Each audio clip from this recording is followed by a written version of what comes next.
Hello, good morning. Welcome to India. So we will start with a few questions.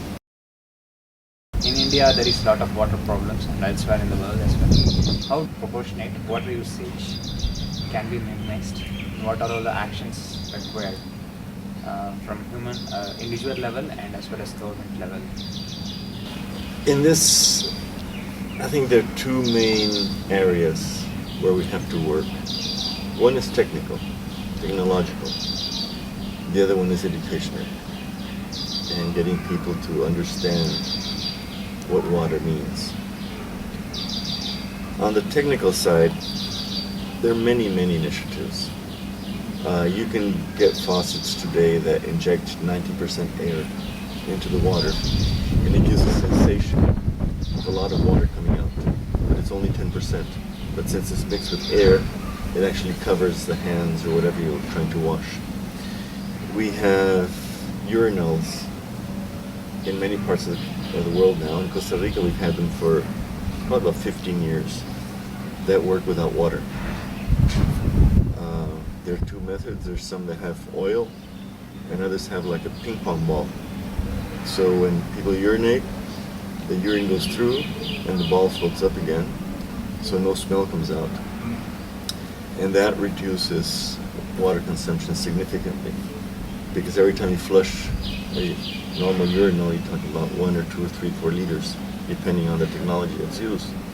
In our university, we reduced water consumption by 50% by putting these urinals in the bathrooms. You have, on the policy side, also advancements. You can calculate how much water is worth. The most simple processes are based on the value or the opportunity cost and what it costs to replace that water. So if you have a river that's giving a town water and you dry it up or you pollute it to such extent it can't be used, how much does it cost to pump water from another location for that city? So there is the value of that water. In Costa Rica, many years ago, in the 1980s, 86, 87, a master's thesis was done asking people what their perceived value for water was.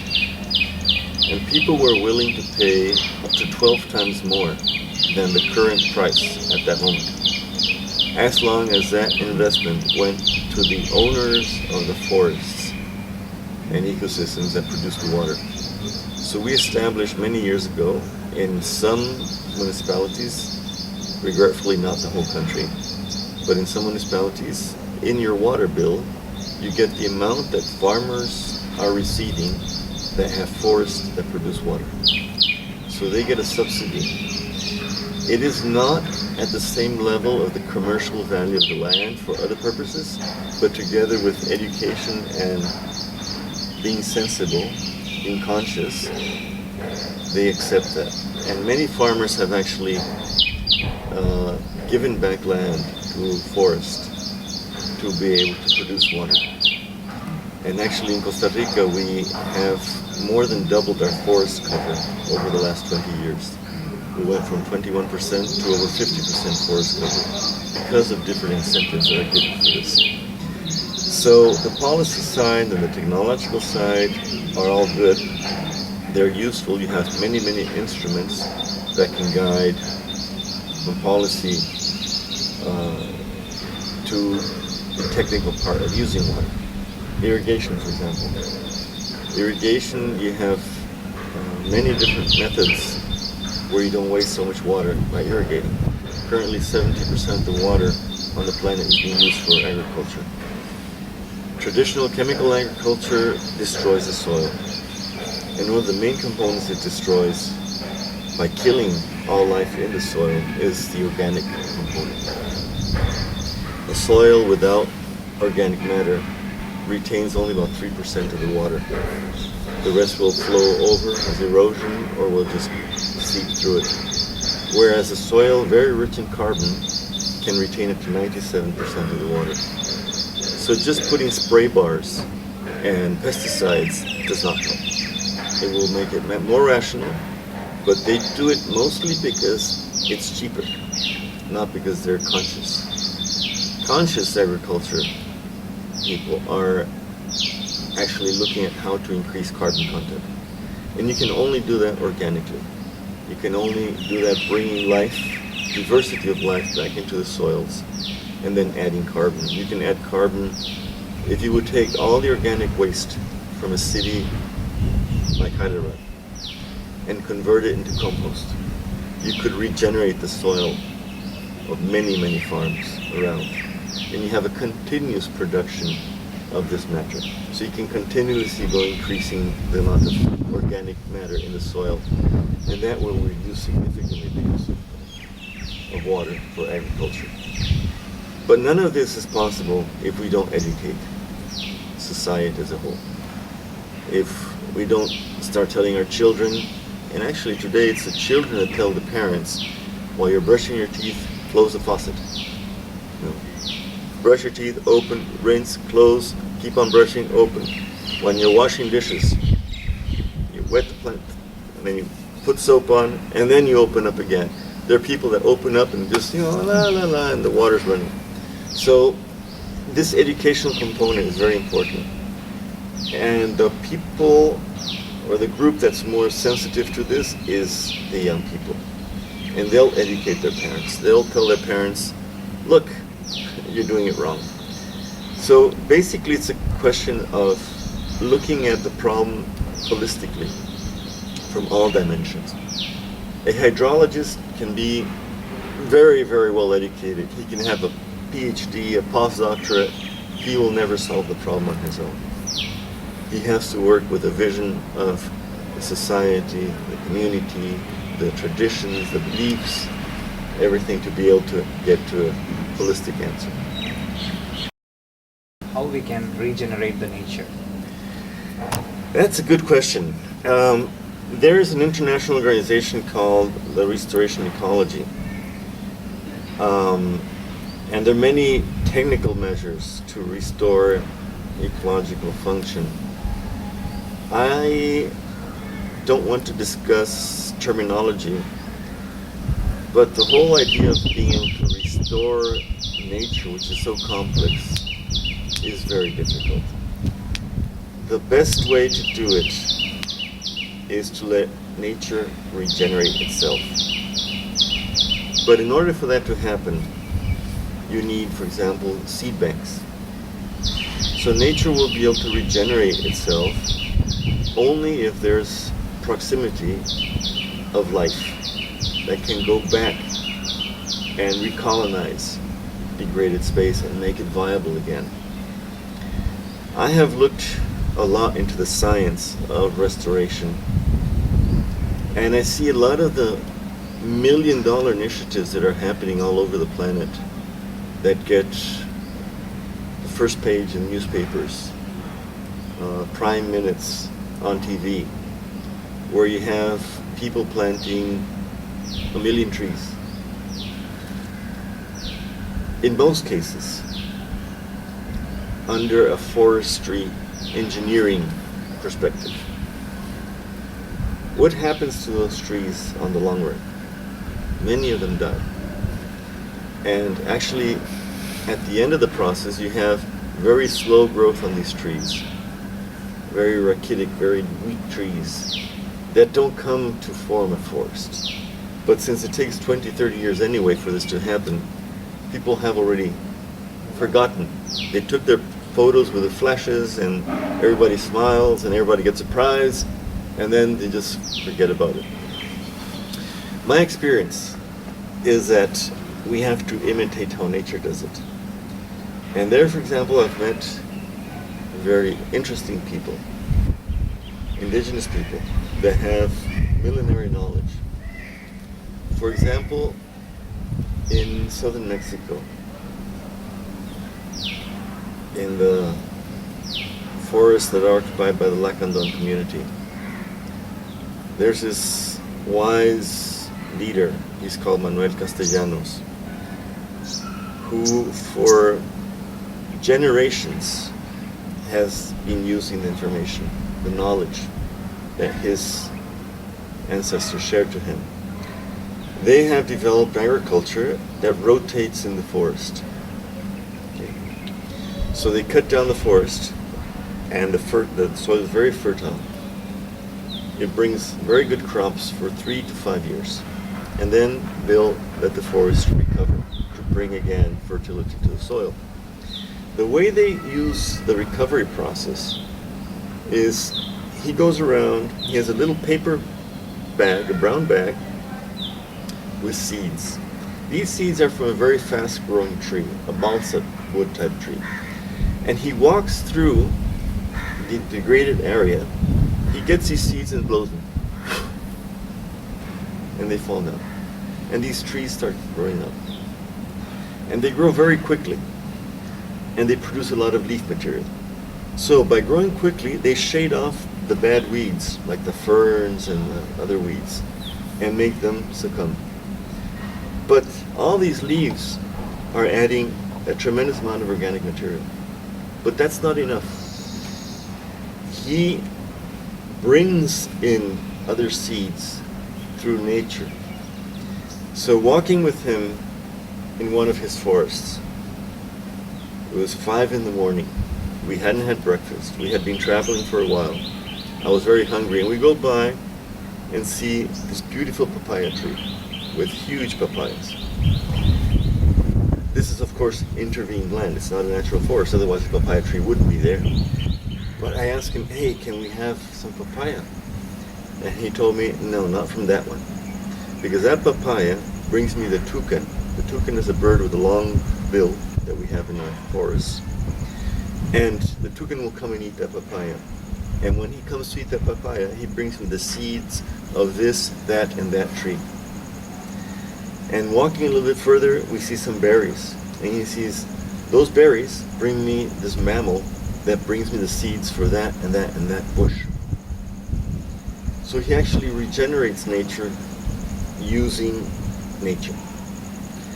Now, what happens when you plant these primary forest trees in plain sunshine in a barren field? They don't grow. Why don't they grow? Because they need shade. In the true forest, these seeds fall. They're there for a while. When a tree falls, or something happens and it opens up a bit more light, they sprout. But they're still in the shade of other trees. So there they grow rapidly, because they need shade at the beginning. Once they're strong, they go above the canopy and take over the forest. But they're not ready to be planted as little seedlings in open area in the sunshine. So it's a lot of wasted effort. Whereas if you use nature and learn from nature, the way nature does it, nature brings first the weeds, very fast-growing plants that produce lots of seeds. That's where we have our corn, our wheat. Lots of the food that we eat are actually primary plants that colonize new soils. After that, you have papaya trees, cacao trees, coffee trees, which grow slightly higher. They start producing shade. They kill off these primary weeds, and they also produce lots of fruit because they have to keep on reproducing to be able to colonize. And then the third layer are the taller trees that end up shading. So some plants like the cacao, they will produce in shade. Others won't. Others need sunshine. So there a new equilibrium starts. And a very adult forest has a very low productivity. So a very adult forest is not interested in producing too many seeds because these trees don't want competition, even if it's their children.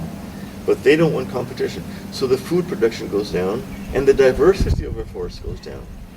So traditionally, indigenous communities altered the forest, cut parts of it down to make it resprout. So what we're seeing, for example, in protected areas that are fenced off, the trees get old, the system collapses, biodiversity disappears because there's no renewal. So this is a very big problem because conservationists, ecologists don't want nature to be touched. But if we look at the Amazon forest, and we look at the forests in Central America, they all have been changed by humans. Human activity has shaped these forests, and they've been using them. If you look at Mexico, in these researchers that have been working on these issues, with satellite imagery, you can see where the original Maya towns were. And to a certain distance from the center of these home residences, the center is very covered with forest because it cools down the temperatures. It's not open. We open the cities. The cities should be in the forest to keep them cool.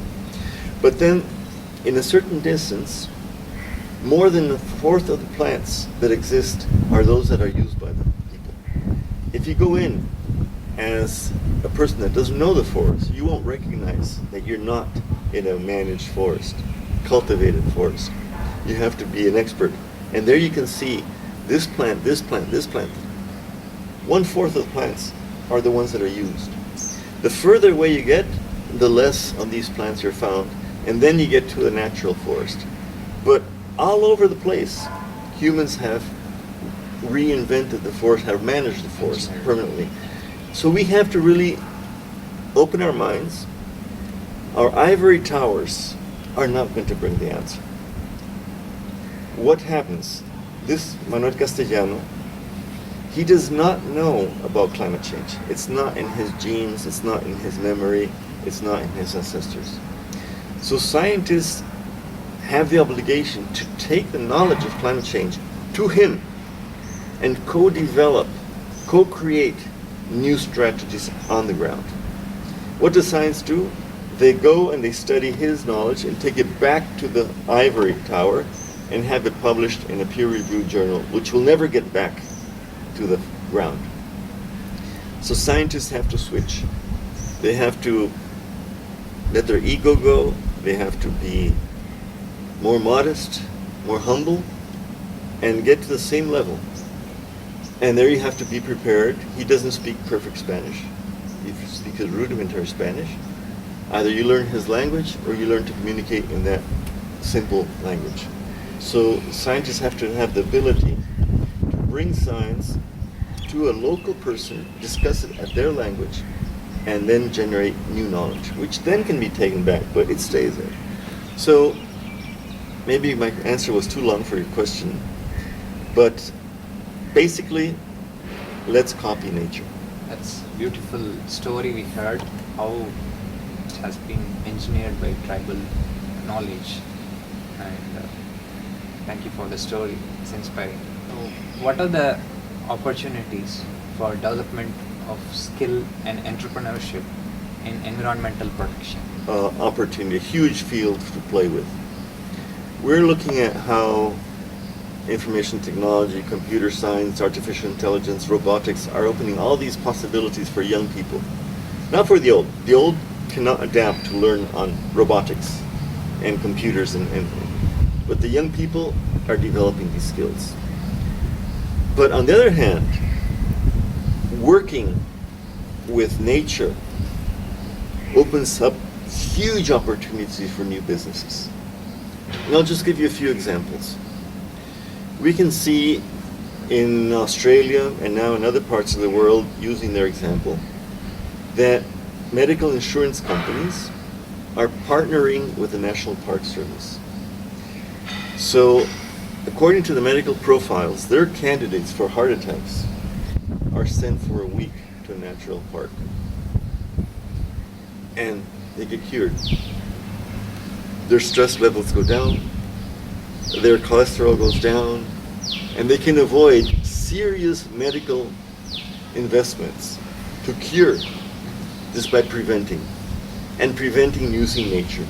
That connectedness of nature to the body restores the body. So that is just one example of one field. Another field, tourism was a tradition of going to see new places. And then in the 50s and 60s, also in Costa Rica as one of the birthplaces of ecotourism, we started seeing tourists that wanted to see nature.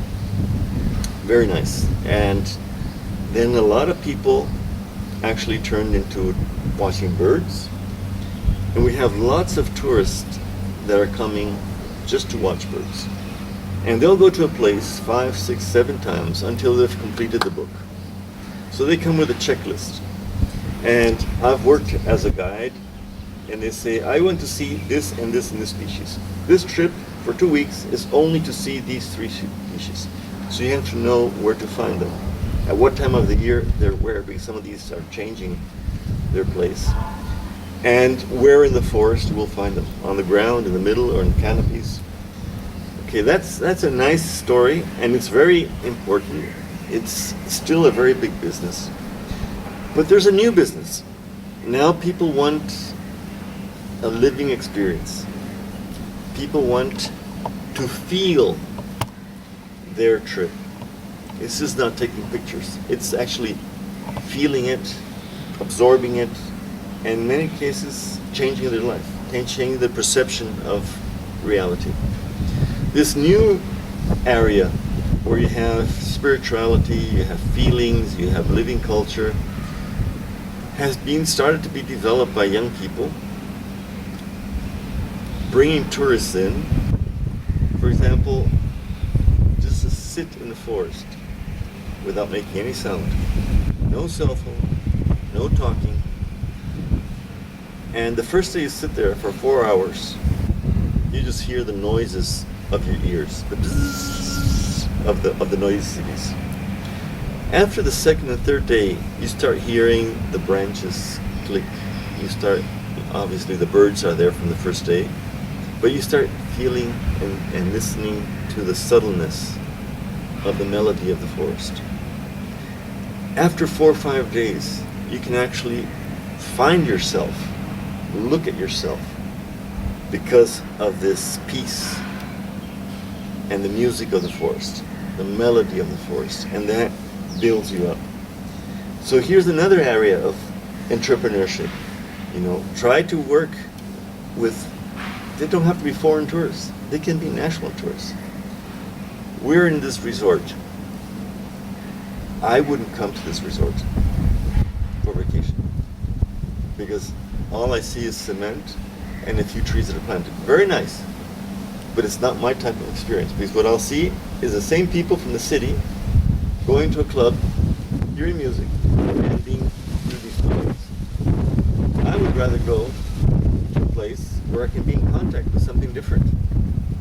There's not much difference except that the cars aren't honking out there. But otherwise than that, what's the difference?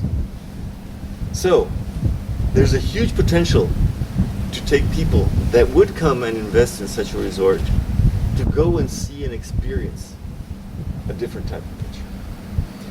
In agriculture, the future of agriculture is organic. Now there are many types of organic agriculture.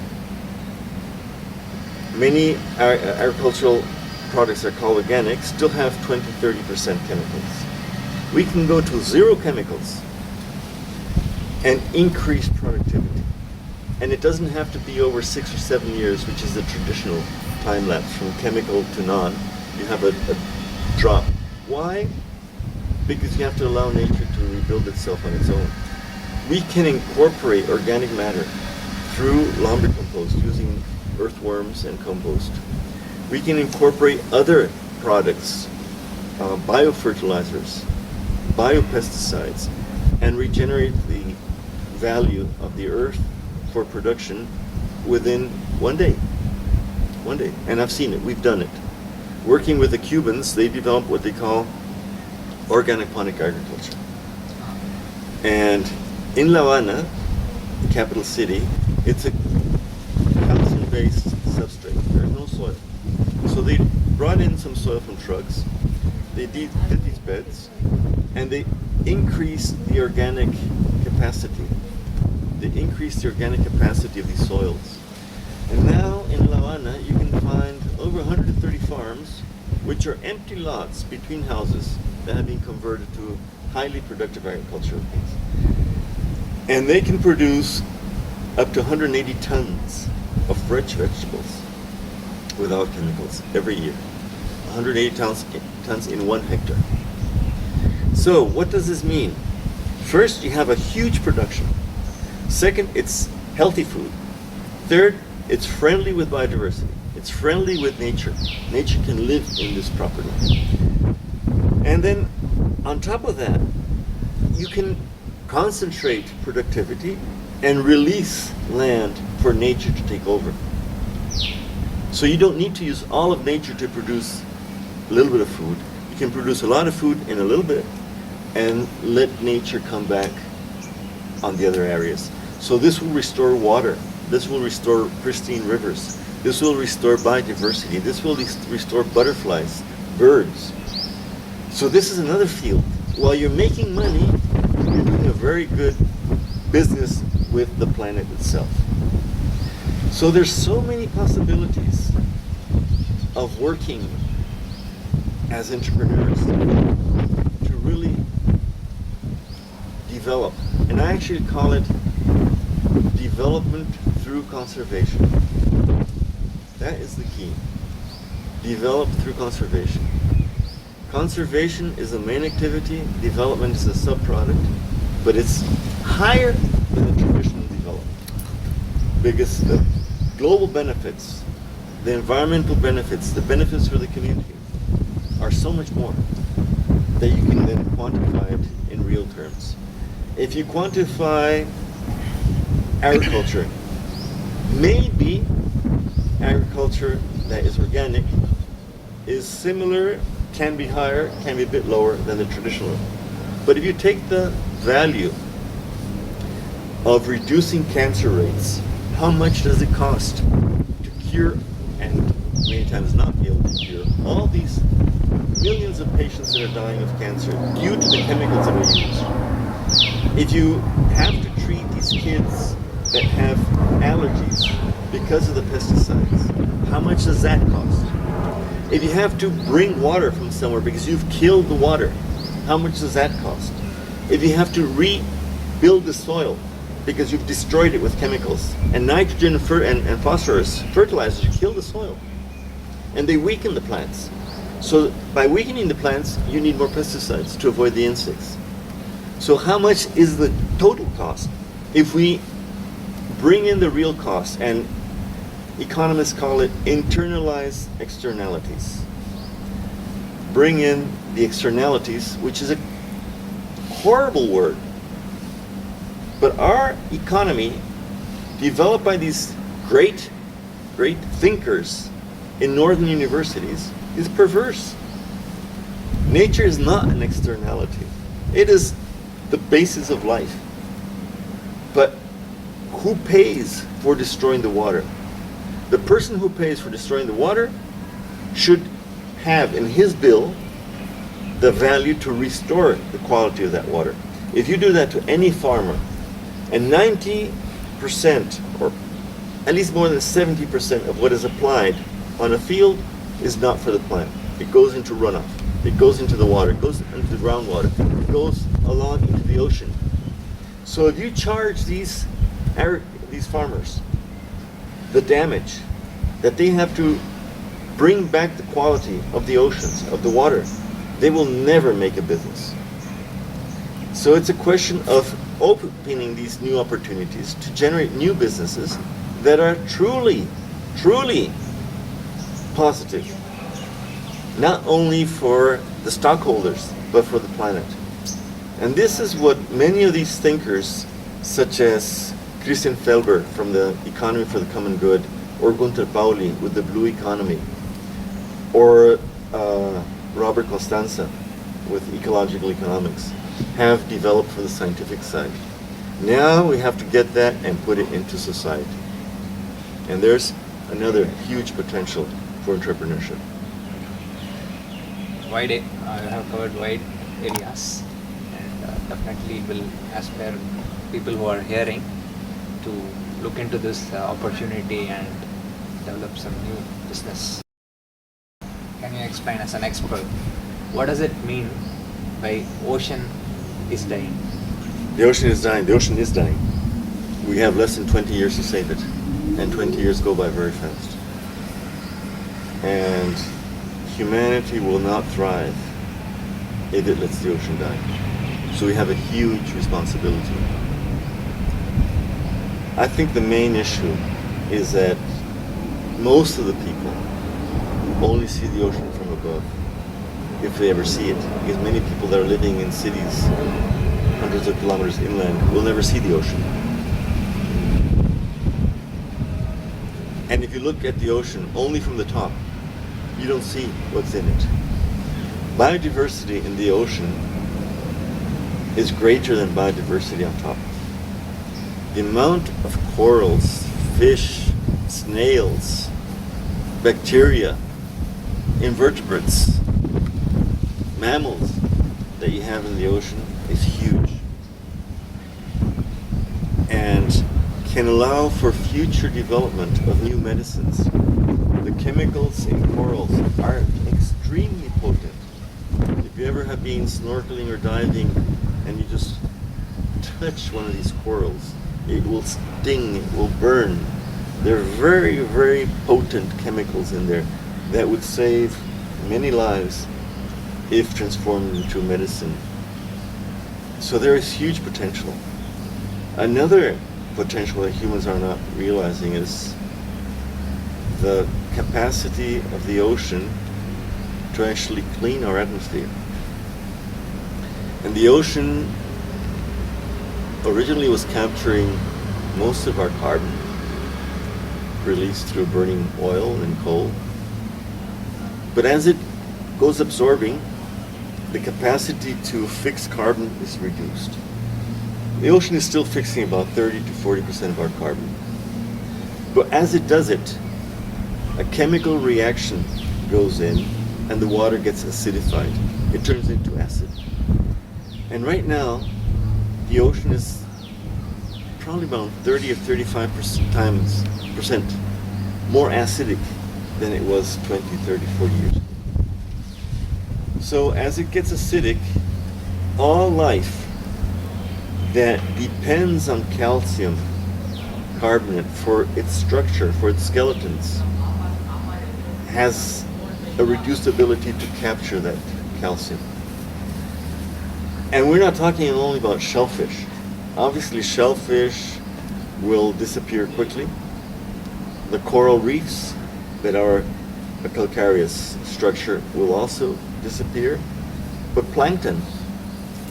And right now, in parts of the ocean, the body size of plankton has been reduced to about 70% because of this acidification. So the capacity for the planet to capture carbon through plankton is being reduced as it gets acidified. What happens with temperature increase? The ocean has increased temperature down to depths 3,000–4,000 meters. This is causing the release of methane from frozen methane that has been at the bottom of the ocean. That heats up the planet quicker. It also causes sea level rise. It causes the sea to rise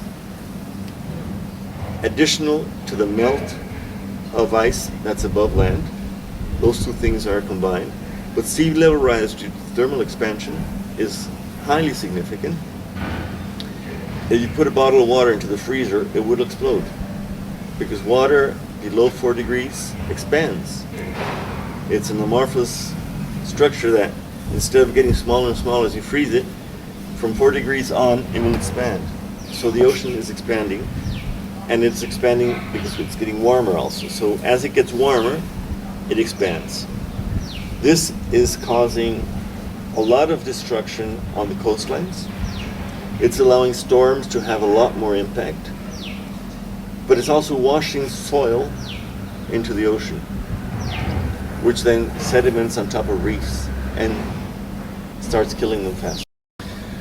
One of the biggest culprits of ocean dying are fertilizers, both nitrogen and phosphorus, that with the runoff from agriculture goes into the rivers, ends up in the ocean, and fertilizes the ocean. And that nutrient-rich ocean will cause algae to reproduce. And algae can reproduce very quickly, from one cell to hundreds and millions of cells. And as they reproduce, as they grow through photosynthesis, using the sunlight, they consume oxygen. And especially at the nighttime when they have to keep alive by consuming oxygen, they will consume the oxygen that's in the water. So anything that breathes oxygen from the water has no oxygen. That's why you see all of a sudden these pictures where you have hundreds, if not millions, of tons of fish, of squids wash on the shores, and nobody knows. You look at the fish and they look healthy. They were just left without any oxygen. So they're called marine dead zones. One of the largest marine dead zones is the Bay of Bengal. It is 60,000 kilometers. It has no oxygen. So we have several factors that do harm to the ocean. But put all of them together and add the pesticides that also run off and have their impact.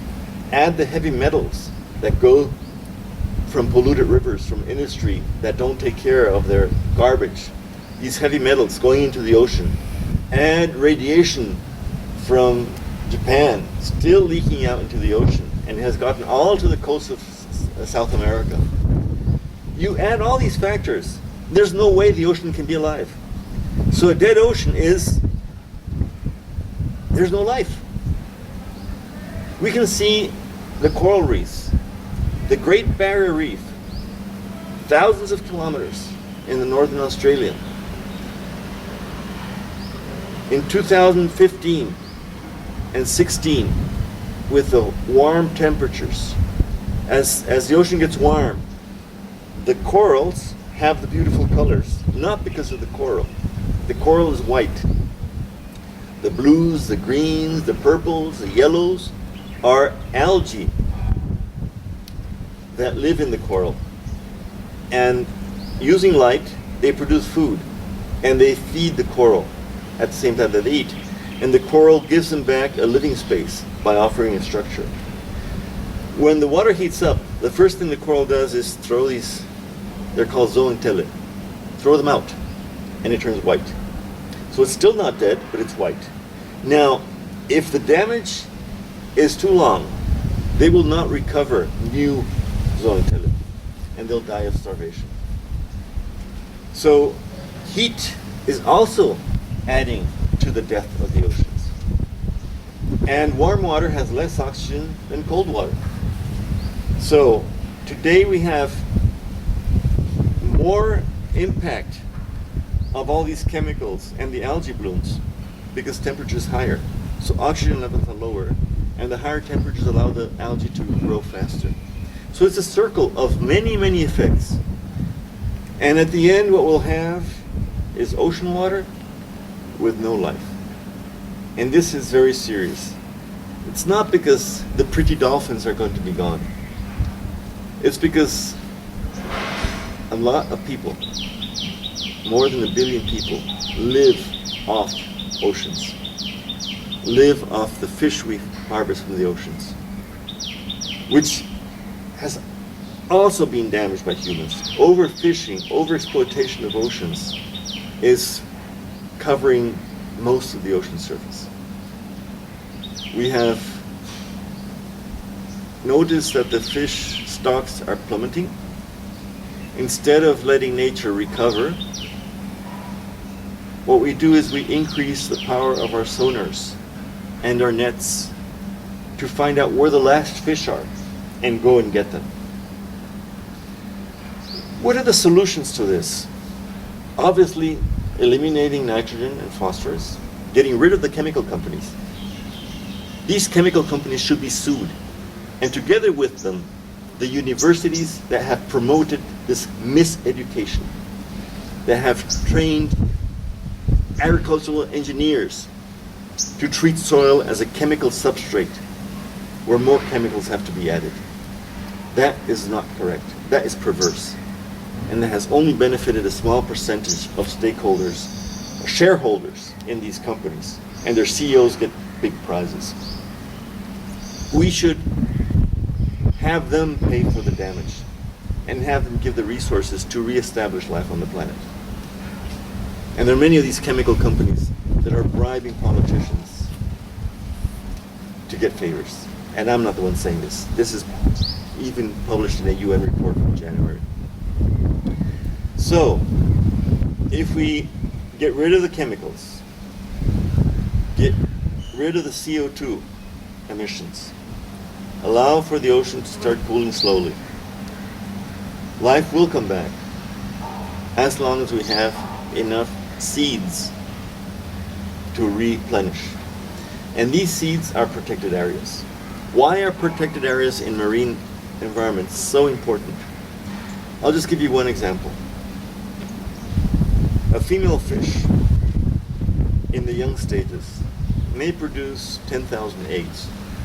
An adult fish of the same species will produce 2, 3, 4 million eggs. So, when we have policies in place for fisheries, and we say minimum net size is this big, so you have the young fish still alive, but you take all the breeders out. The big fish are the ones that reproduce. And under commercial fishing, even if it's regulated, where you say you take only the big fish, wow, you're actually killing the reproduction. So, protected areas allow fish to grow adult and produce millions and millions of offspring. That first, they will repopulate that protected area and get to the normal levels. But then there's so many that they start migrating to other areas and recolonizing other areas. So actually, the more protected areas you have, the more your fishery will increase. If you have millions of young fish being born every year, that with the ocean currents go and colonize other areas. So fishermen traditionally have been protesting against protected areas because they're going to limit my fishing. And it's not true. It increases fishing. So we can restore life to the ocean, but we have to act fast. And very fast. Because the amount of carbon that's already in the atmosphere, the amount of chemicals that are already out there, it will take a big effort to save the oceans. But if we don't save the oceans, we don't save humanity. A lot has been said on climate change. Some people agree that climate is changing. Some people deny it is changing actually. So in simple ways, how as an individual and as a collective effort, we can do something for climate change. There are many recipes to mitigate climate change. Mitigation of climate change is actually reducing carbon, be it by not emitting it or by capturing it. Now, for non-emission of carbon, there are many, many recipes. If you look into Google, you'll find many, many recipes for different countries. Easiest things: replace all the traditional light bulbs with LEDs. Use cars that are efficient. Do not buy big cars that have big motors. Put many people into the cars and not one driver. Use bicycles. Like Ola sharing. Yes. Sharing, ride sharing. Yes, all of these things. Two simple things for the house. A pot that is not covered uses 80% more electricity or energy to boil than a pot that is covered. So cover the pot. Use solar energy. Use alternative energy, not oil-based or fossil fuels-based energy. But you can also do more if you start consuming less. We have gotten used to overconsumption. And I think it is a wise way of being better humans if we start consuming less. Do we need a television in every room? Do we need a car for every member of the family? Do we need to use the car and not public transportation? So there are many, many other issues that can be brought in. But it's actually looking at yourself in the mirror and looking at your life and seeing what you're doing that contributes to climate change or prevents climate change. And if you go into the web, you'll find carbon calculators, for example, for companies, but also for individuals. If you want to go a step further, do your carbon footprint and then see where you're contributing to a lot of carbon and start reducing those areas. So simply said, Dr. Google has lots of answers. There's lots of efforts. Just Google it, carbon footprint, individual carbon footprint, reducing carbon emissions. The other way is capturing carbon, so you can plant trees, you can plant organics, you can get carbon into the soil. But then there's another component, which is learning to live with climate change, and that is climate change adaptation. And for that, we have to develop our competences locally. Because for mitigation, that is reducing carbon, we have recipes that work in Antarctica, in India, and in Costa Rica. For adaptation, there are no recipes. And the answers will be different here than in 5 or 10 kilometers. So we need to develop the capacity. So study, learn, read about scenarios. How is the future? Many of these maps are already there. We know here there's going to be less water, or there's going to be more water, or there's going to be drought with excess water mixed. How do we prepare for that? And that requires a longer process of getting the competences. So thank you for the interview, and thanks for coming a long way from Costa Rica to India and being with us for a long time here. I enjoyed it very much. Thank you. Thank you so much.